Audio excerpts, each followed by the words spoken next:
What if I told you that one of the greatest pharaohs of ancient Egypt wasn't Egyptian? It sounds unbelievable. But more than 2,700 years ago, a powerful African kingdom rose from the south, marched into Egypt, defeated its rulers, and placed its own kings on the throne of the pharaohs. This was the Kingdom of Kush, a civilization of warriors, builders, traders, and rulers whose story has been forgotten by many, but whose achievements changed the course of African history forever. This is the incredible story of the African empire that conquered Egypt. Long before the Kingdom of Kush became famous, the land of Nubia had already been home to thriving communities for thousands of years. Stretching along the Nile River in what is now northern Sudan and southern Egypt, this region was blessed with fertile soil, fresh water, and rich mineral resources. While the surrounding desert seemed harsh and unforgiving, the Nile gave life to farms, villages, and growing cities. People cultivated crops, raised livestock, fished in the river, and traded with neighboring kingdoms. But Nubia possessed something even more valuable: gold. Vast gold deposits made the region one of the richest parts of the ancient world. For centuries, merchants traveled great distances to obtain Nubian gold, ivory, ebony, incense, and other luxury goods. As wealth increased, powerful rulers united the region under what became known as the Kingdom of Kush.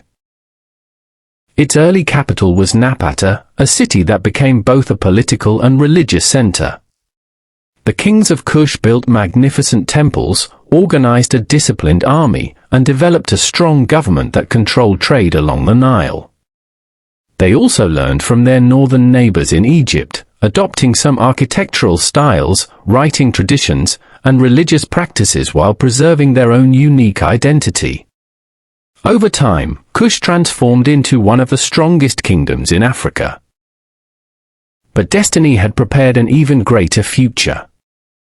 To the north, Egypt, the civilization that had once dominated the Nile, was beginning to weaken. The kings of Kush watched carefully, and one ruler believed the time had finally come. By the 8th century BC, Egypt was no longer the mighty empire it had once been. After centuries of greatness, the country had become divided.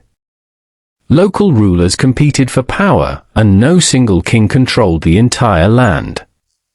To the south, King Piye of Kush watched these events closely. Piye believed that Egypt needed a strong ruler to restore order and protect the sacred traditions of the Nile. Around 728 BC, he gathered his army and began a historic campaign northward. The Kushite soldiers marched along the Nile, capturing one city after another. Some rulers surrendered without a fight.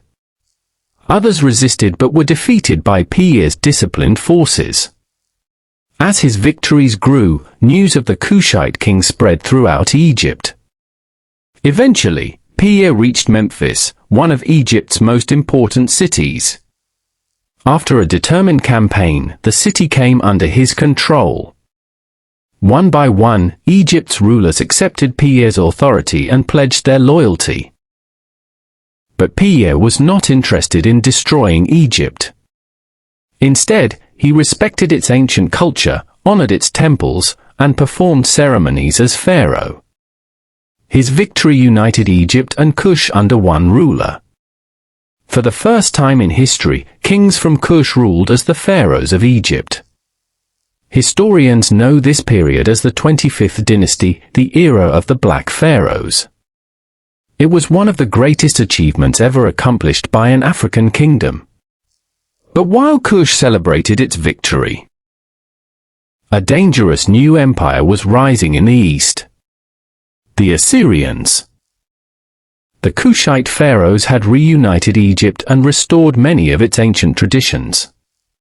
But their growing power did not go unnoticed. Far to the northeast, the Assyrian Empire had become the strongest military force in the ancient world. Its armies were famous for their discipline, iron weapons, powerful siege machines, and ruthless campaigns. The Assyrian kings believed Egypt was too important to leave under Kushite control. Soon, war became unavoidable. During the reigns of the Kushite pharaohs, including Taharqa, Assyrian armies invaded Egypt several times. Taharqa organized his forces and fought fiercely to defend the kingdom. Some battles ended in Kushite victories, forcing the invaders to retreat. But the Assyrians kept returning with larger armies and greater resources. City after city became a battlefield. Eventually, the Assyrians captured important Egyptian cities, including Memphis. Taharqa withdrew to the south, where he continued resisting from Kush. Even after his death, his successor Tantamani launched one final campaign to regain Egypt. For a brief moment, hope returned. But the Assyrians struck back once more. Their armies recaptured the lost cities and forced the Kushite rulers to retreat permanently to Nubia. Although the Kingdom of Kush lost control of Egypt, it did not disappear. Instead, it survived, rebuilt its strength, and continued to flourish for centuries farther south. The age of the Black Pharaohs had ended. But the Kingdom of Kush was far from finished.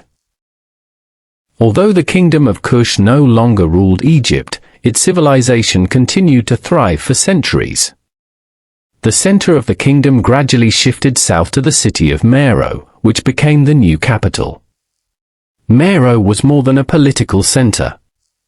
It became one of the greatest cities in ancient Africa. The kingdom was famous for its skilled ironworkers, whose tools and weapons were traded across the region. Gold, ivory, livestock, and other valuable goods brought wealth to the kingdom through trade with neighboring lands. The rulers of Kush continued building magnificent temples and royal monuments. But perhaps their greatest architectural achievement was their pyramids. Around Meroë, hundreds of steep-sided pyramids were built as royal tombs for kings and queens. Today, more ancient pyramids survive in Sudan than in Egypt, making the Kingdom of Kush one of the world's most remarkable ancient civilizations. Yet for many years, the story of Kush remained in the shadow of ancient Egypt. Modern archaeological discoveries have changed that. Every new excavation reveals more about the achievements of the Kushite people. Today, historians recognize the Kingdom of Kush as one of Africa's greatest civilizations.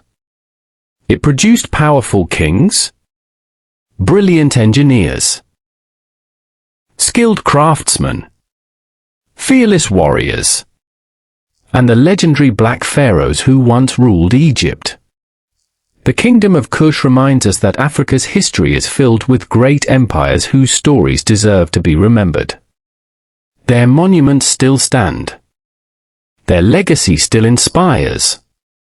And their history will never be forgotten. If you enjoyed this documentary, don't forget to like, subscribe, and turn on notifications for more untold stories from the history of Africa.